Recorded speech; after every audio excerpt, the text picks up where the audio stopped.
Assalamualaikum warahmatullahi wabarakatuh. Hari ini saya akan membentangkan tugasan 3 kemahiran hidup untuk murid pendidikan khas kod subjek PKUK 3203 iaitu analisis tugasan untuk MBBK.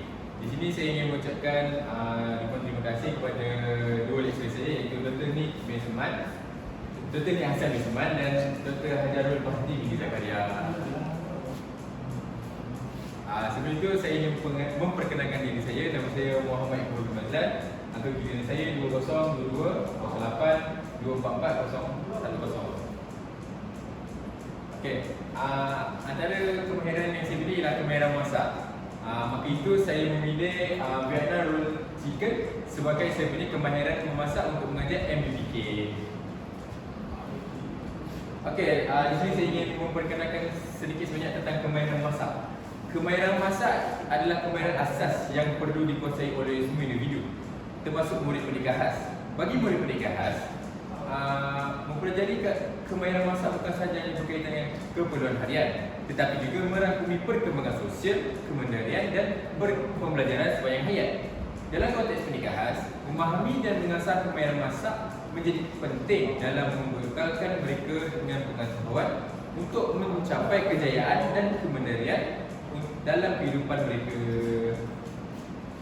Yang seterusnya ialah analisis tugasan. Saya pecahkan kepada 3 bahagian iaitu proses penyediaan makanan, aspek kebersihan dan aspek keselamatan. Okey, di sini saya ingin menerangkan tentang analisis yang saya kaji.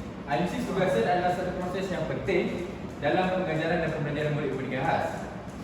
Proses ini melibatkan pembahagian sesuatu aktiviti yang kompleks kepada langkah-langkah yang lebih mudah. Analisis tugasan dapat membantu pemahaman dan meningkatkan penguasaan kemahiran murid khas secara beransur-ansur. Guru pendidikan khas bertindak untuk menganalisis tugasan tersebut agar bersesuaian dengan tahap upaya murid pendidikan khas. Murid-murid pendidikan khas akan diajar langkah demi langkah sehingga mereka dapat menguasai kemahiran yang disarankan. Dengan adanya analisis ini, guru dapat mempraktikkan cara-cara yang mudah, cara-cara yang kompleks menjadi mudah untuk membantu murid-murid pendidikan khas ini untuk berjaya. Okey, seterusnya. Okey, kita masuk kepada analisis yang pertama iaitu proses penyediaan makanan. Untuk membuat Vietnam Roll ni, saya menggunakan bahan iaitu 1 paket kulit popiah Vietnam, seterusnya 100 gram dada ayam, yang seterusnya suhu secukupnya, yang seterusnya lobak merah secukupnya, daun salad, timun, sos tiram, lada hitam dan minyak wijen. Untuk bahan sos pula, saya menggunakan 1 cawan sos pecicah Thai, daun ketumbar, 1 biji cili merah, sedikit garam, sedikit gula dan 1 cawan air. Okey, di sini saya akan menceritakan cara-cara memasak Vietnam Roll Chicken. Okey, langkah pertama, potong dada ayam kepada beberapa bahagian. Di sini guru perlu memantau MBBK dan menunjukkan contoh yang betul supaya diorang tak salah untuk memotong dada ayam tersebut. Seterusnya, guru boleh mengajar MBBK untuk marinate ayam dengan sos tiram, sos cili, minyak wijen, garam dan lada hitam selama 30 minit. 30 minit ni ada optional iaitu pilihan. Kalau kita nak buat dalam 15 minit pun okey. Tapi kalau lebih lama berat lebih sedap lah. Okey, seterusnya apabila kita dah perak semua, kita boleh panaskan sedikit minyak dalam kuali dan menggrill ayam sehingga masak. Langkah kedua pula ialah proses untuk pembuatan popiah. Yang pertama, basuh ke semua bahan dan proses memotong bahan. Pertama sekali kita lobak merah tu kita hiris halus seperti gambar di atas. Lepas tu timun pun kita hiris halus dengan cara yang sama, memanjang. Yang seterusnya daun salad ni kita hanya cari-cari sedikit dan suruh kita celus kejap dan terus. Okey, seterusnya. Langkah ketiga, langkah untuk pembuatan kulit popiah. Sediakan 1 pinggan air. Ambil sekeping kulit popiah Vietnam dan celup pada air. Letak kulit popiah di atas pinggan.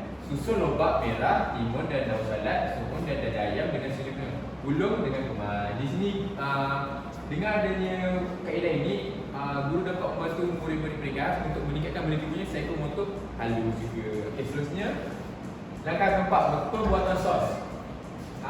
Daun ketumbar dicincang, cili merah dicincang. Satukan semua bahan yang dicincang bersama sos pecicah Thai. Selepas itu kita tambah air sedikit di dalam sos dan kita tambah sedikit garam dan sedikit gula bagi penambah rasa. Sebenarnya kalau garam gula ni sebenarnya optional je, nak bagi penyedap rasa dia, tapi sos style ni dah sedap dah sebenarnya. Maksudnya yang seterusnya langkah kelima, iaitu langkah terakhir adalah fasa penyediaan. Sediakan pinggan yang bersih dan menyusun vietnam roll di atas pinggan dan hidangkan bersama sos. Dan terakhir sekali, siap untuk dihidangkan. Mudah je kan cara untuk buat vietnam roll chicken? Seterusnya, okey, kita masuk kepada analisis yang kedua, iaitu aspek kebersihan. Pertama sekali, guru perlu memastikan kebersihan diri murid. Sebelum masak, guru perlu memastikan tangan MBBK dalam keadaan bersih. MBBK perlu cuci tangan dengan sabun dan air yang mengalir untuk memastikan tangan mereka bebas dari kuman. Sebelum itu juga, kalau kita nak buat makanan juga, guru perlu memastikan MBBK memotong kuku supaya tidak terlekat bahan-bahan itu di kuku mereka. Seterusnya ialah guru boleh menyarankan untuk pakaian memakai dan pakaian dan alatan masak, iaitu pastikan pakaian yang digunakan adalah bersih dan sesuai. Sentiasa gunakan sarung tangan, topi, rambut dan untuk mengelakkan rambut dan benda asing terjatuh di dalam makanan. Semua alat memasak seperti potong dan periuk mesti dibasuh dan diistri sebelum digunakan. Okey, dalam pakaian ni kita kena pakai pakaian khusus aspek, pakai apron, pakai sarung tangan, pakai topi. Tujuannya untuk mengelakkan terdapat benda-benda asing jatuh kepada makanan kita. Okey, seterusnya aspek kebersihan juga, iaitu kawasan memasak. Pastikan kawasan memasak termasuk dapur adalah dalam keadaan bersih dan terjaga sebelum dan selepas masak. Permukaan yang digunakan untuk memotong dan menyediakan makanan mesti dibersihkan sebelum dan selepas penggunaannya. Okey, bahan masakan pula, guru perlu memastikan bahan makanan seperti sayur-sayuran dan ayam dalam keadaan segar dan disimpan dengan betul. Guru juga perlu memastikan setiap bahan masakan dicuci sebelum digunakan. Penting sebenarnya untuk guru memastikan bahan yang dibeli ni dalam keadaan segar supaya untuk mengelakkan keracunan makanan murid MBBK. Seterusnya, okey, seterusnya ialah pembuangan sisa makanan dan bahan kering. Sediakan tong sampah yang berasingan untuk membuang sisa makanan serta bahan kering. Yang satu, guru perlu menasihati murid jangan ada sampah di dalam sinki. Perkara ini akan mengundang haiwan liar untuk mengambil makanan di sinki. Gitu. Okey, seterusnya ialah pembersihan selepas memasak. Selepas masak, kawasan memasak, alat memasak dan pinggan periuk mesti dibersihkan dengan teliti. Pastikan segala sisa makanan dibuang dan alat-alat masak dicuci dan disimpan dengan betul. Seterusnya, kita masuk ke analisis yang ketiga, iaitu analisis keselamatan. Seterusnya, okey, pertama, guru sekurang-kurangnya dalam bilik masyarakat tu, guru kena ada first aid kit. First aid kit, iaitu guru sepatutnya menyediakan sekurang-kurangnya satu first aid kit di dalam bilik masyarakat supaya dapat memberi rawatan awal. Sebagai contoh, dalam langkah 2 tadi, murid tengah memotong dan terkena luka ni, guru boleh terus merawat agar luka itu tidak terus merebak. Okey, seterusnya ialah penggunaan alat perlindungan diri. Pastikan sentiasa memakai sarung tangan atau menggunakan kain ketika memegang peralatan panas dan menggunakan apron dan pakaian bersesuaian. Contoh, kalau kita nak angkat periuk kan periuk yang dididihkan dengan air kan, kita kena pakai kain kan. Benda ni juga membantu untuk memastikan keselamatan MBBK. Seterusnya,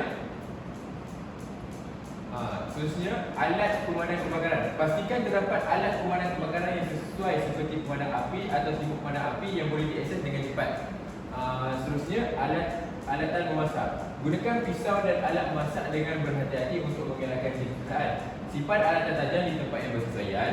Dengan selamat, sediakan almari atau tempat penyimpanan khusus untuk alatan tajam seperti pisau. Dengan adanya matlamat ini, peralatan-peralatan tajam ini dapat disimpan dengan teratur dan teliti dan murid-murid pernikahan ni MBBK ni tak mudah untuk campainya.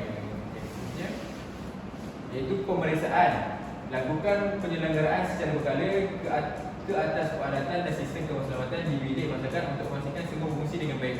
Perkara ini penting untuk guru memastikan MBBK menyelenggara secara berkala supaya bilik masyarakat kita tu berlangkah selamat, bersih. Kadang-kadang kita tahu dalam bilik masyarakat kita ni ada binatang-binatang yang tidak diundang kalau kita tidak selenggara dengan secara berkala. Okey, terus sekali ialah ventilasi. Pastikan bilik masyarakat mempunyai sistem ruang pengudaraan yang baik untuk mengelakkan penumpukan gas beracun. Benda ini berguna untuk mereka bilik sekiranya mereka ada sesak nafas, lepas tu tiba-tiba ada berlaku kebocoran gas. Dengan ada ventilasi ini, murid-murid penggunaannya akan lebih baik dan dapat mengurangkan masalah tersebut. Seterusnya, okey, ini adalah sedikit rumusan. Kemahiran memasak adalah satu kemahiran yang sangat berharga dalam kehidupan BBK. Kemampuan untuk memasak tidak hanya melibatkan cara untuk menyajikan hidangan yang lezat, tapi ia juga merangsang perkembangan kemandirian, keupayaan sosial dan penguasaan diri. Melalui pembelajaran kemahiran memasak, MBBK dapat mempunyai keyakinan diri yang lebih tinggi dan merasai kejayaan dalam kehidupan harian mereka. Kemahiran ini memampukan meningkatkan kehidupan mereka menjadi yang lebih aktif dan selesa serta menjadi individu yang lebih berdikari dan berguna dalam masyarakat. Oleh itu, memberi peluang kepada murid kurang berupaya untuk belajar kemahiran memasak adalah langkah yang bijak dalam membantu mereka mencapai potensi penuh dalam kehidupan mereka. Di sini saya nak dulu supaya kemahiran ini diterapkan lagi di sekolah-sekolah yang tidak membuatnya, kerana kita dapat lihat kemahiran memasak ni bukan hanya mengasah mereka punya sosial, tapi mengasah mereka punya kemahiran dalam diri mereka juga. Itu sahaja daripada saya. Assalamualaikum warahmatullahi wabarakatuh.